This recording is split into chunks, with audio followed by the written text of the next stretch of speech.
സംസ്ഥാനത്ത് മഴ മുന്നറിയിപ്പിൽ മാറ്റം. 3 ജില്ലകളിൽ റെഡ് അലേർട്ട്. ഇടുക്കി, മലപ്പുറം, വയനാട് എന്ന ജില്ലകളിലാണ് റെഡ് അലേർട്ട് ഉള്ളത്. 7 ജില്ലകളിൽ ഓറഞ്ച് അലേർട്ട് നൽകിയിട്ടുണ്ട്. മത്സ്യത്തൊഴിലാളികൾ കടലിൽ പോകരുത് എന്ന് നിർദ്ദേശമുണ്ട്.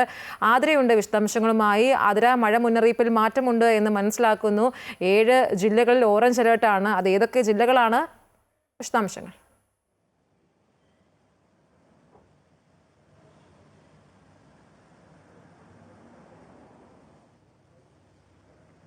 ഐശ്വര്യ, നേരത്തെ ഓറഞ്ച് അലർട്ട് ആയിരുന്നു പ്രഖ്യാപിച്ചിരുന്നത്. പക്ഷേ അതിതീവ്ര മഴയുടെ സാധ്യത കണക്കിലെടുത്ത് ഇന്നിപ്പോൾ 3 ജില്ലകളിൽ റെഡ് അലർട്ട് പ്രഖ്യാപിച്ചിരിക്കുന്നു എന്നുള്ളതാണ് ഏറ്റവും പുതിയ വിവരം. ഇടുക്കി, മലപ്പുറം, വയനാട് എന്നീ ജില്ലകളിലാണ് ഇന്ന് അതിതീവ്ര മഴയുടെ സാധ്യത കണക്കിലെടുത്ത് റെഡ് അലർട്ട് പ്രഖ്യാപിച്ചിരിക്കുന്നത്. അതുപോലെ തന്നെ ഇന്ന് പത്തനംതിട്ട, കോട്ടയം, എറണാകുളം, തൃശൂർ, പാലക്കാട്, കോഴിക്കോട്, കണ്ണൂർ എന്നീ ജില്ലകളിൽ ഓറഞ്ച് അലർട്ടും പ്രഖ്യാപിച്ചിട്ടുണ്ട്. വരുന്ന 5 ദിവസം സംസ്ഥാനത്ത് അതിശക്തമായിട്ടുള്ള മഴയുടെ സാധ്യതയാണ് പ്രവചിച്ചിരിക്കുന്നത്.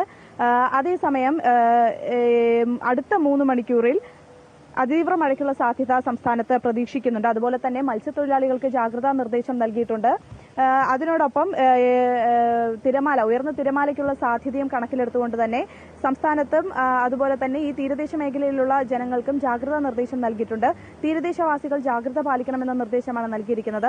മണിക്കൂറിൽ ഏകദേശം 204.4 മില്ലിമീറ്ററോളം മഴ ലഭിക്കുമെന്നതാണ് അർത്ഥമാക്കുന്നത്. അതുകൊണ്ട് തന്നെ മണ്ണിടിച്ചിൽ, ഉരുൾപൊട്ടൽ സാധ്യതയുള്ള പ്രദേശങ്ങളിൽ താമസിക്കുന്നവർ അധികൃതരുടെ നിർദ്ദേശാനുസരണം മാറി താമസിക്കണമെന്ന നിർദ്ദേശവും നൽകിയിട്ടുണ്ട്. കേരള, കർണാടക, ലക്ഷദ്വീപ് തീരങ്ങളിൽ മത്സ്യബന്ധനത്തിന് വിലക്കേർപ്പെടുത്തിയിട്ടുണ്ട്. ഇന്ന് മുതൽ 28-ാം തീയതി വരെയാണ് മത്സ്യബന്ധനത്തിന് വിലക്കുള്ളത്. ചെറുവള്ളങ്ങളും ബോട്ടുകളും കടലിൽ പോകരുതെന്നും മത്സ്യത്തൊഴിലാളികളും തീരദേശവാസികളും ജാഗ്രത പാലിക്കണമെന്ന നിർദ്ദേശവുമാണ് നൽകിയിട്ടുള്ളത്.